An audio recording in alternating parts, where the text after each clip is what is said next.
Le damos la bienvenida una vez más aquí en nuestra clase TH112, hablando sobre la doctrina de la iglesia, la doctrina de la iglesia. Y una vez más es un privilegio a dirigirnos, ¿no?, al pueblo sobre esta doctrina que es tan importante. ¿Por qué? Porque yo estoy más que convencido que la mayor parte de la iglesia ni siquiera entiende qué es la doctrina de la iglesia. Y en la última sesión, en la quinta parte, estuvimos hablando sobre el tema y la doctrina del el bautismo. Lo que queremos hacer aquí es continuar sobre el tema del bautismo hoy día. Le voy a pedir que abren sus Biblias en Mateo capítulo 28, por favor, porque este es el texto que se mantiene firme al propósito de la iglesia, y luego el bautismo es una de esas herramientas que se tiene que cumplir dentro del propósito de la iglesia, la cual es, ¿no?, lo que nosotros debemos de hacer, que es ir y hacer discípulos. Vamos a leer la palabra del Señor, por favor, en Mateo capítulo 28, versículos 19 y 20 dice, y hacer discípulos, dice, de todas las naciones, bautizándolos en el nombre del Padre, del Hijo y del Espíritu Santo, enseñándoles a guardar todo lo que es mandado. Note bien, y aquí yo estoy con vosotros todos los días hasta el fin del mundo. Donde quiero enfatizar, y va a ser sobre esta idea sobre el bautismo. Note bien aquí, y ahora, todo está comenzando en el día de Pentecostés. ¿Te recuerda? En la última sesión que tuvimos juntos, estuvimos hablando que todo esto comienza en el día de Pentecostés. El bautismo de agua. El bautismo de agua, después de la conversión, se convirtió en práctica estándar. Permíteme, abre su Biblia en Hechos capítulo 2, versículo 38. Hechos capítulo 2, versículo 38. Dice, y Pedro les dijo, arrepentíos y sed bautizados cada uno de vosotros en el nombre de Jesucristo para perdón de vuestros pecados, y recibiréis el don del Espíritu Santo. Aquí el contexto, el don del Espíritu Santo, está hablando sobre la salvación.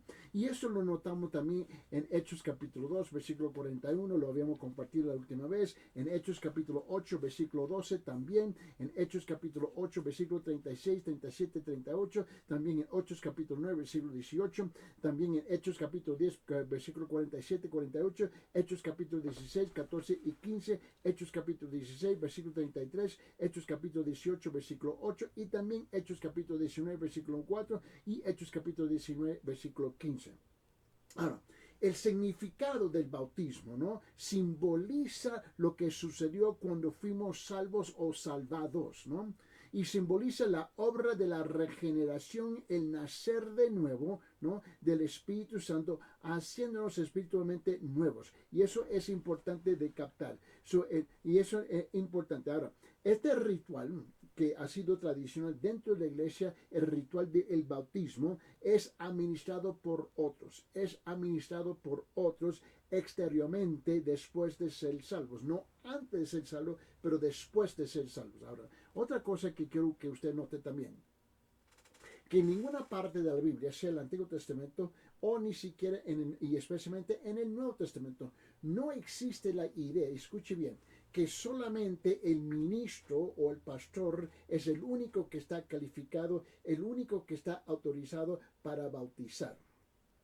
Eso no lo hallamos en el Nuevo Testamento. La tradición de la iglesia ha sido que tiene que ser un líder espiritual, tiene que ser un ministro, un pastor, etcétera, etcétera, etcétera. Pero si eres un creyente, note bien, conforme a la palabra, tú tienes la autoridad de bautizar a otro, después de asegurando que esa persona sí es salva. Yo solamente quiero mencionar eso porque mucha gente, ellos se están esperando y esperando y esperando y esperando y esperando para ser bautizados, y la cosa es que no llega supuestamente alguien calificado para bautizarlo. Pero eso no lo hallamos en el Nuevo Testamento. Ahora, una de las razones del por qué, la razón de por qué muchas veces las iglesias mantienen que tiene que ser el pastor exclusivamente, es para asegurar que la persona sí es salva. Bueno, un verdadero hombre, una verdadera mujer regenerado, salvo, debe de reconocer si la otra persona es salvo, sí o no. Solamente quería mencionar eso porque en muchos lugares, en muchos ríos, en muchos valles, en muchas montañas, en muchas comunidades, en las junglas, en las selvas, donde yo he estado, no tienen a alguien que está encabezando la iglesia y están esperando y esperando y esperando. Y así no debe de ser. También el bautismo simboliza que nuestra nueva vida de unión, nueva vida de unión y nuestra identificación con la persona de Cristo.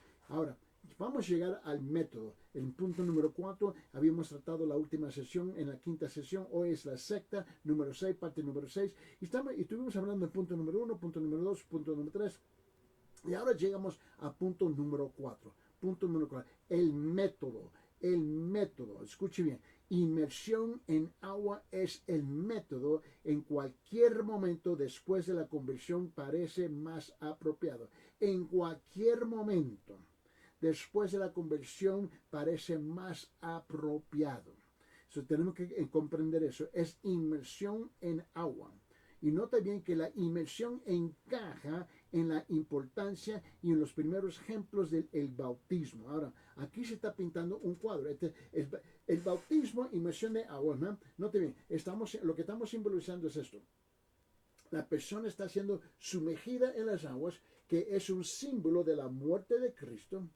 ¿Ves? Y luego resucitado, ¿ves? Cuando es levantado de las aguas, resucitado en nueva vida, representando la resurrección de esa persona de Jesucristo, pero también representando nuestra resurrección de la muerte juntamente con Cristo de nuestros pecados. Ahora, la inmersión encaja en la importancia, los primeros ejemplos del bautismo. Permíteme, abre su Biblia en Romanos capítulo 6, versículo 4. Romanos capítulo 6, versículo 4. Dice, por tanto hemos sido sepultados con él por medio del bautismo para muerte, ¿no? A fin de que como Cristo resucitó de entre los muertos, como nosotros, para la gloria de Dios, así también nosotros andemos en novedad de vida. Permíteme, abre su Biblia en Hechos capítulo 8, versículo 38 y 39, Hechos capítulo 8, versículo 38 y 39, y note lo que dice aquí. Dice, y mandó parar el caravan, ¿no? El coche, ¿no? Ambos descendieron, este es Felipe y el eunuco. Si te recuerdas la historia, Felipe, ellos están caminando, ellos están en el coche, ¿no? Y Felipe le hace las preguntas y él reconoce, el eunuco, cuando Felipe le hace la pregunta, el eunuco le responde a Felipe, sí, yo creo que Jesús es el Señor, ¿no? Y mira bien, el versículo 38, 8, en Hechos capítulo 8, versículo 38 dice, y mandó para él, ¿no? El coche, ambos descendieron al agua, ¿no? Parar el coche, y Felipe y el eunuco lo bautizó. Al salir de ellos del agua, y el Espíritu del Señor arrebató a Felipe, ¿no? Y no lo vio más el eunuco, que continuó en su camino gozoso. Ahora, tenemos un sinfín de ejemplos, en el Nuevo Testamento, ¿no? Sobre lo que se hacen, ahora mire bien, se hacen, escuche bien, inmediatamente después de que una persona es salva. Se hace inmediatamente después que una persona es salva. Es inmediatamente. No son 6 meses después, no son 8 meses después, no son un año después, es inmediatamente. Ahora, permíteme explicar esto.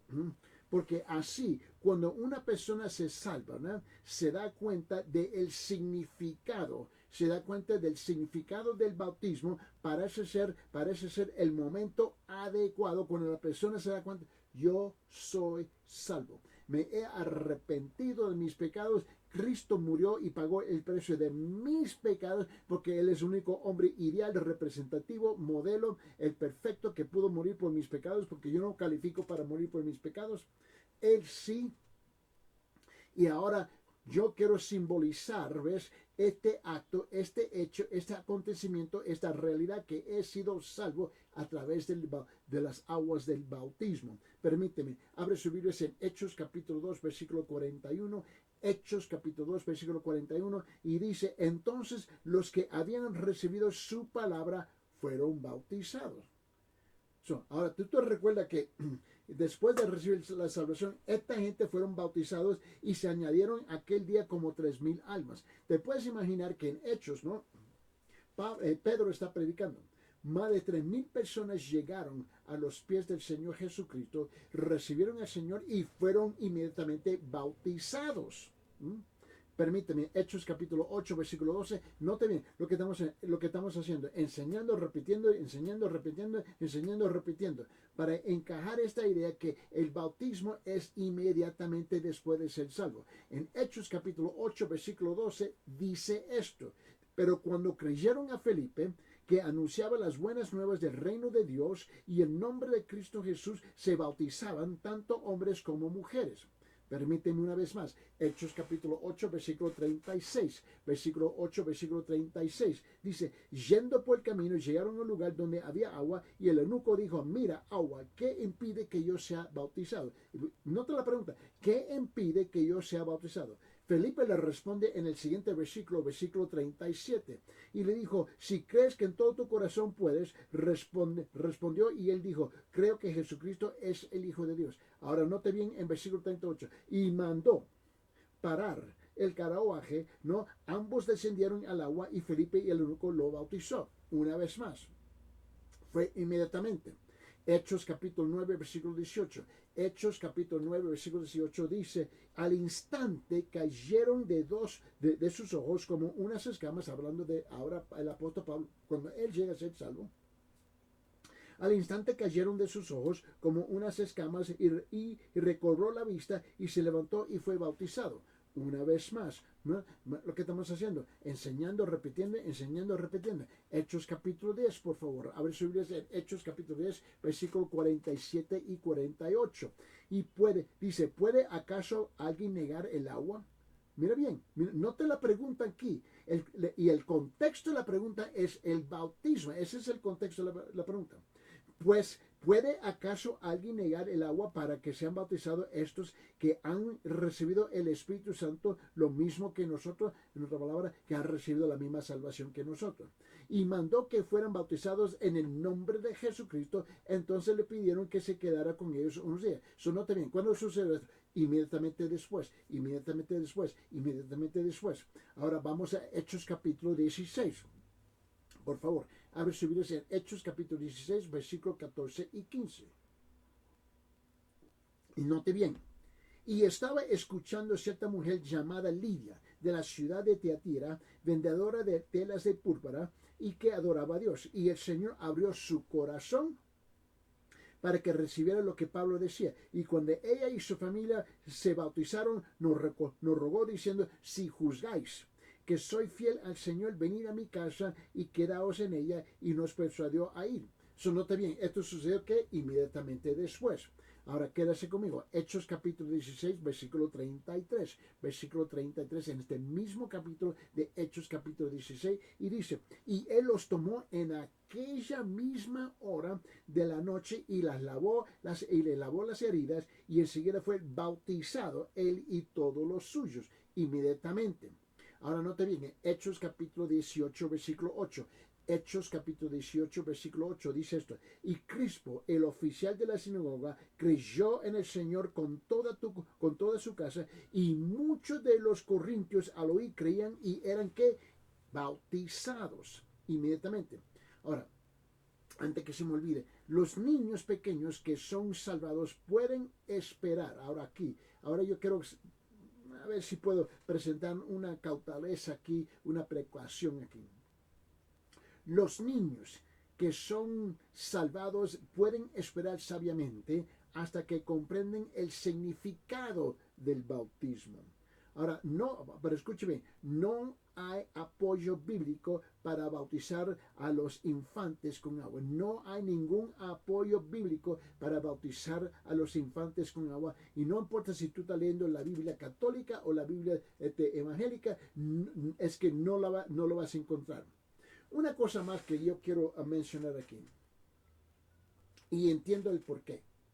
No estoy para discutir el asunto, simplemente para explicar el asunto. No quiero justificar algo, pero lo quiero explicar y hay razones de por qué esto sucede. Ahora, en muchas iglesias la tendencia es esperar. Esperar para que la persona sea bautizada, para discipular a la persona, asegurar que ellos comprenden bien lo que dice la palabra del Señor, las doctrinas de la palabra, entender su salvación, etcétera, etcétera, etcétera, etcétera, ¿no? Ahora, escuche bien. Ahora, yo entiendo por qué lo hacen. Ahora, eso tampoco no lo encontramos en la Biblia, no lo encontramos en la Biblia, pero lo encontramos en la práctica eclesiástica, en la práctica de la iglesia. Ahora, yo entiendo el por qué, porque lo que hemos descubierto, y a ver si lo digo adecuadamente correcto, lo que hemos descubierto es que hay muchos en las iglesias en esta época postmoderna que estamos viviendo, ¿no? Que donde dice que son creyentes, alguien le dijo que eran nacidos de nuevo y nunca fueron nacidos de nuevo. Y lo que el pastor quiere asegurar y lo que la iglesia quiere asegurar, lo que el liderazgo de la iglesia quiere asegurar, lo que los diáconos y los ancianos de la iglesia quieren asegurar es que esa persona realmente es salva, ¿no? Ahora, yo entiendo el por qué muchas veces ellos le dicen tienen que esperar, lo van a discipular, le dan una clase y puede durar, tú sabes, puede durarte 4 semanas, 6 semanas, 2 meses, 3 meses, 6 meses, ¿qué es el asunto, no? Porque cada iglesia lo hace un poquito diferente. Pero eso tampoco no se encuentra en la Biblia. Pero, quiero asegurar que tú entiendes, que yo entiendo por qué lo hacen, porque lo que hemos descubierto, una vez más lo voy a repetir, una vez más hemos descubierto que en muchas iglesias no realmente son salvos. Ahora la otra institución que tenemos dentro, o ordenanza, mejor dicho, ordenanza que tenemos dentro de la iglesia se nombra la Santa Cena. La Santa Cena. Vamos a definir qué es la Santa Cena. La Santa Cena es el uso regular, del pan y la copa para conmemorar simbólicamente con otros creyentes la obra salvadora de Cristo en la cruz. Eso es lo que representa la Santa Cena, muy igual como el bautismo en agua. Ahora, el modelo es que Cristo lo inició, y Cristo lo inició en la última cena, si tú te recuerdas. Ahora, habrá subirse en San Lucas capítulo 22, por favor. San Lucas capítulo 22. Muy similar a las aguas del bautismo. Y aquí Cristo dio los últimos elementos de la comida de la Pascua, ¿no? Un nuevo significado para ser practicado después de su muerte. Ahora, mira bien, en San Lucas capítulo 22, versículo 7. Ahora, este es un pasaje largo y vale la pena de leerlo, porque es igual de importancia de que se le da al agua de bautismo, igual a la Santa Cena. Ahora, escuche bien, ningún creyente escuche bien, ningún creyente tiene la opción de no ser bautizado en agua. Con todo respeto, eso no existe, no se halla en ninguna parte de la Biblia.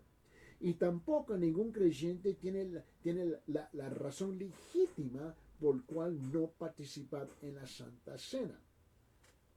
Y en San Lucas capítulo 22, versículo 7, y vamos a leerlo en adelante, por favor. Del versículo 7, permíteme, hasta el versículo 20, por favor. Dice en San Lucas capítulo 22, comenzando el versículo 7, llegó el día de la fiesta de los panes sin levadura, en que debía sacrificarse el cordero de la Pascua. Entonces Jesús envió a Pedro y a Juan diciendo, id y preparar la Pascua para nosotros para que la comamos. Ellos le dijeron, ¿dónde deseas que la preparemos? Y él les respondió, he aquí, al entrar en la ciudad, os saldrá al encuentro un hombre que lleva un cántaro de agua, síguele a la casa donde entre. Y diréis al dueño de la casa, el maestro te dice, ¿dónde está la habitación en cual pueda comer donde pueda comer la Pascua con mis discípulos? Entonces él, el cantarero, os mostrará un gran aposento alto después y prepararla allí. Entonces ellos fueron y encontraron todo tal como él les había dicho y prepararon la Pascua. Cuando llegó la hora se sentó a la mesa y con él los apóstoles. Y le dijo, intensamente le dijo esto, he deseado comer esta Pascua con vosotros antes de padecer. porque os digo que nunca más volveré a comerla hasta que se cumpla en el reino de Dios. Y habiendo tomado una copa, después de haber dado gracias, dijo, tomar esto y repetirlo entre vosotros, porque os digo que ahora en adelante no beberé del fruto de la vid hasta que venga el reino de Dios. Y habiendo tomado pan, después de haber dado gracias, lo partió y les dio diciendo, esto es mi cuerpo, por vosotros es dado, y me dice, y hacer esto en memoria de mí. Y de la misma manera, ¿ves? Tomó la copa después de haber cenado diciendo, esta copa es el nuevo pacto en mi sangre que es derramada en vosotros. Este es el modelo. Y nota bien que más adelante, y lo dice aquí bien claro, en versículo 17, habiendo tomado una copa, después de haber dado gracia, tomó esto y repartirlo entre vosotros. Ellos lo hicieron, ¿ves? Porque este es el modelo, porque Jesús lo estableció. La iglesia no lo estableció. La religión no lo estableció, fue Cristo. Ahora, yo quiero que usted note también que esta ordenanza, la Santa Cena, es un comando, es un mandato, no es una recomendación, no es una buena idea, no es una sugerencia, es un comando, un mandato, hacer esto para ser practicado regularmente. ¿Cuántas veces durante esta era o época de la iglesia la muerte del Señor proclaméis hasta que Él venga? Nota bien, este es un mandato. Permíteme mostrarlo. En 1 Corintios capítulo 11, por favor. Abre su Biblia en 1 Corintios capítulo 11 y mira lo que dice en versículos 24, 25 y 26. Y en 1 Corintios dice esto, y después de dar gracia, 1 Corintios capítulo 11, versículo 24 hasta 26 dice, y después de dar gracia, lo partió y dijo, este es mi cuerpo que para vosotros haced. Hacer esto es un mandato, no una sugerencia. Hacer esto en memoria de mí. Versículo 25, de la misma manera tomó también la copa después de haber cenado diciendo, esta copa es el nuevo pacto en mi sangre, hacer esto cuantas veces la bebáis en memoria de mí. ¿Por qué? Porque todas las veces que comáis este pan y bebáis esta copa, la muerte del Señor proclamáis hasta que Él venga. Ahora, note bien. Ahora, Él dice aquí cuántas veces. La Biblia, el Nuevo Testamento no nos dice a nosotros cuántas veces lo debemos de hacer. Ahora, la tradición de las iglesias, depende de qué iglesia uno se asiste, y todos también. Algunas iglesias lo hacen una vez al año. Otra iglesia lo hacen 2 veces al año, en otra palabra, cada 6 meses. Algunas iglesias lo hacen 4 veces al año, cada 3 meses. ¿No? Otra iglesia lo hacen mensual. Otra iglesia lo hacen cada 15 días. Otra iglesia lo hacen semanal. ¿Me entienden? La Biblia no nos dice a nosotros, no nos indica a nosotros cuántas veces, Él dice solamente cuántas veces lo hace. Cada iglesia tiene la libertad de llevar a cabo la Santa Cena. Ahora, en nuestra iglesia aquí en Cusco, donde está el pastor Martínez, en nuestra iglesia lo hacemos cada 2 semanas. Esa es nuestra práctica en nuestra iglesia. Y está bien. Otra iglesia lo hacen una vez al año. Está bien. ¿No? Ahora, la pregunta es, ¿qué es el significado? El significado de la Santa Cena. Porque no se olvide que estamos hablando sobre la doctrina de la iglesia. ¿Qué es el significado? La Santa Cena es un memorial a la obra salvadora de Cristo en la cruz. Y el pan representa la muerte sustitutiva de Cristo en nuestro lugar. En otra palabra, por vosotros. El pan quebrantado no es la muerte de Cristo que Él tuvo sobre la cruz. Permíteme, abre su Biblia en San Lucas capítulo 22. San Lucas capítulo 22, por favor, mira lo que dice en versículo 19. San Lucas capítulo 22, versículo 19 dice, y habiendo tomado pan, después de haber dado gracia, lo partió. Y los dio diciendo, esto es mi cuerpo, que por vosotros es dado, hacer esto en memoria de mí. Ahora, vamos a regresar a 1 Corintios capítulo 11, por favor. Vamos a regresar ahí en 1 Corintios capítulo 11, versículo 24. Y en versículo 24 dice, y después de las gracias, lo partió y dijo, esto es mi cuerpo, que es para vosotros, hacer esto en memoria de mí. Note bien también, por favor, lo que representa la copa. Ahora, la copa representa el cumplimiento. La copa representa el cumplimiento de Cristo del antiguo sistema de sacrificio de pacto. Eso es lo que representa la copa. El nuevo pacto en mi sangre. Lo voy a repetir. La copa representa el cumplimiento de Cristo del antiguo sistema de sacrificio del pacto. Vamos a regresar a San Lucas capítulo 22. Lo que estamos haciendo aquí, estamos saltando del San Lucas capítulo 22, 1 Corintios capítulo 11. 1 Corintios capítulo 11 hasta Lucas capítulo 22. Para mostrarle. Y en San Lucas capítulo 22, versículo 20, dice, de la misma manera tomó la copa después de haber cenado, diciendo lo siguiente, esta copa es el nuevo pacto en mi sangre que es derramada por vosotros.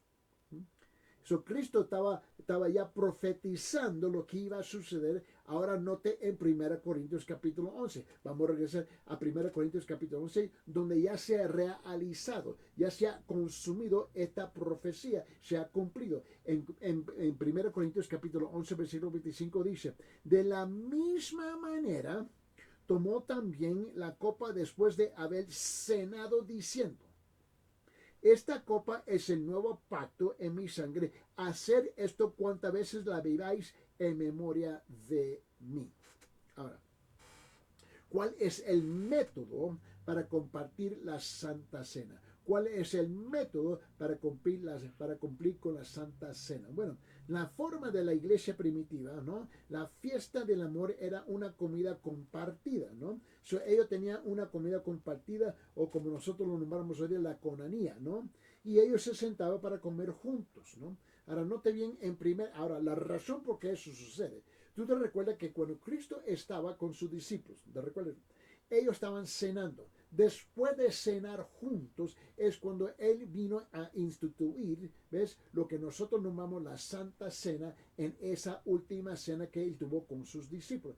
La tradición ha sido, vamos a tener una comida y luego participar de la Santa Cena. Pero no es obligatorio. Simplemente te quiero mostrar cómo sucede. Ahora, hay muchas iglesias que cuando ellos hacen la Santa Cena, primero hay una comida. Luego tienen la Santa Cena. También lo pueden hacer así. En 1 Corintios capítulo 11, vamos a regresar ahí por favor, y nota lo que dice, pero vamos a regresar antes de eso en versículos 20, 21 y 22.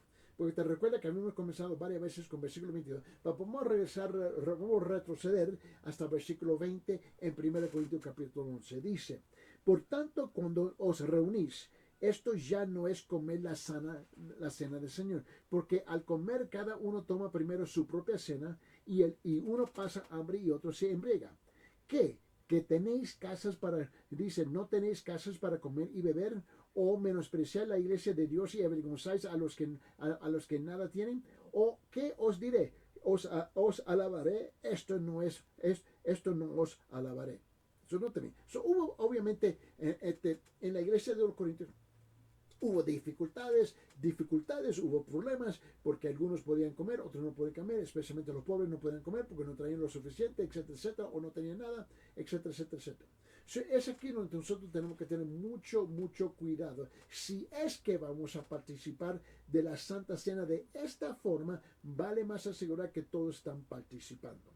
Ahora, hablando de los alimentos de la Santa Cena, ¿ves? Un pan y una copa compartidos. Un pan y una copa compartidos. Quédese aquí conmigo, aquí en 1 Corintios capítulo 11. Ahora mira lo que dice el versículo 23, 24, 25. Vamos a regresar ahí otra vez. Y dice, porque yo recibí del Señor lo mismo que os he enseñado, que el Señor Jesús la noche en que fue entregado tomó pan.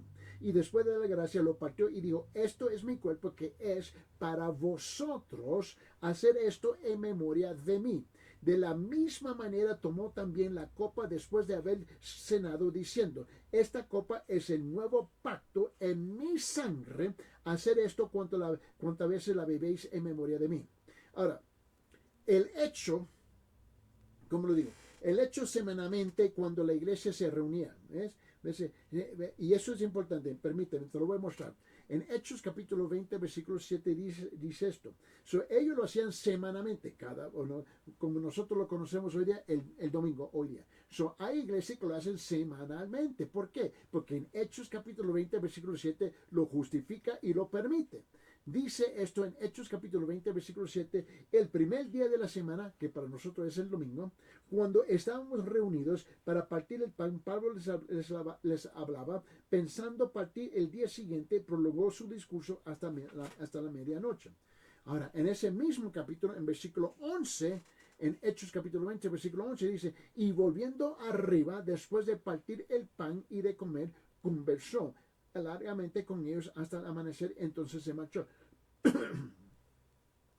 Note bien que la función básica requerida, ¿no? La función básica requerida es que la Santa Cena debe ser practicada regularmente. Debe ser practicada regularmente por las iglesias usando símbolos similares con el significado idéntico que Cristo les dio.